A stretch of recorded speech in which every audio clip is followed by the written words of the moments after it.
2 décembre 1922. Jésus place 3 colonnes dans l'âme de Louisa afin de s'y appuyer. J'étais très affligée à cause de l'absence de mon adorable Jésus, sans compter que lorsqu'il daigne se montrer, il est très taciturne. Ce matin, il se montra à l'intérieur de moi, entre 2 colonnes, en construisant lui-même une 3e entre les 2, et s'appuyant sur les 3 à tour de rôle. Cette fois-ci, il s'appuyait sur la colonne du centre, tout en la rehaussant. « Surprise ?» je lui dis. « Mon amour et ma vie, quand as-tu placé ces colonnes à l'intérieur de moi ? Avec elles, je vois que tu es plus confortable. Si tu es fatigué, tu peux t'appuyer sur elles. » Sans m'écouter, Jésus continuait d'élever cette colonne en gardant le silence.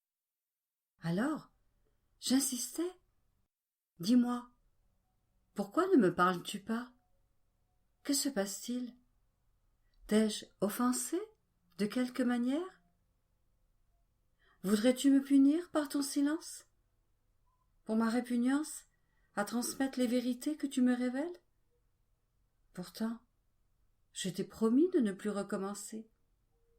Et souviens-toi, nous avons fait la paix, toi et moi. » Poussant un profond soupir, Jésus me regarda et dit : « Ma fille, je travaille.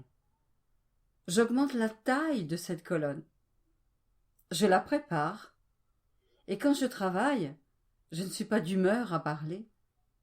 Le travail d'abord. Ensuite, je parlerai.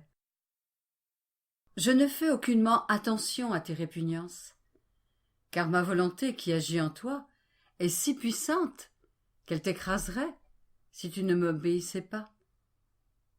D'ailleurs, quand tu manifestes quelque répugnance à faire quelque chose, une force irrésistible te pousse dans mes bras pour venir me dire : « Jésus, je te prie de me faire accomplir ce que tu me demandes.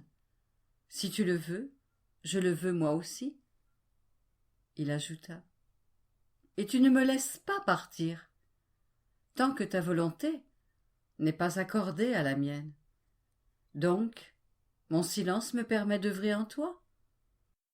Et pour que cette œuvre soit très belle, très sûre et très stable, je la place entre 2 colonnes hautes et fortes, l'une étant mon humanité et l'autre ma maman, sur lesquelles je pourrais m'appuyer.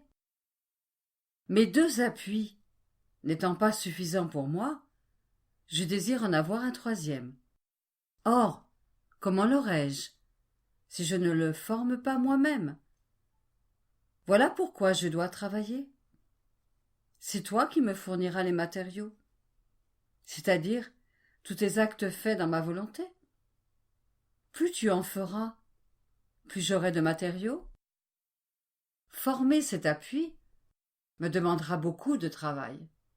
Ensuite, je me reposerai et je te parlerai.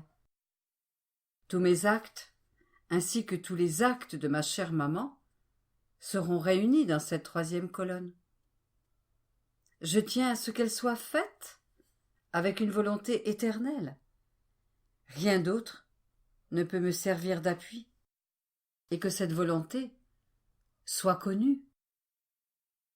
J'y mettrai tant de grâce qu'elle me servira non seulement d'appui, mais de chair et de voix, pour que je puisse enseigner de la manière la plus agréable, la plus pénétrante et la plus convaincante ce que signifie vivre dans ma volonté, afin que je ne sois plus comme un exilé au milieu de mes enfants, et que ma volonté puisse régner en eux sur son propre trône. Alors, laisse-moi faire et suis-moi. » Plus tard, Jésus revint se montrer à l'intérieur de moi, concentré sur son travail. et nous nous regardions, l'un l'autre, en silence. Levant les yeux, je vis la tête de notre Seigneur, placée au sommet de l'une des colonnes, et la tête de la céleste reine au sommet de l'autre, les deux têtes étant couronnées.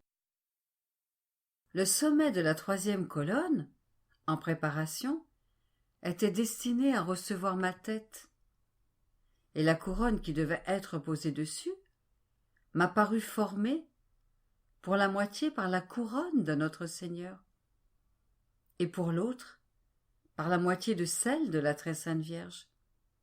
Ces deux moitiés, une fois réunies, devant former une couronne complète. Devant mon étonnement et mon enchantement, mon doux Jésus me dit : « Ma fille, vois-tu tout le travail que j'ai à faire pour former mon troisième appui ?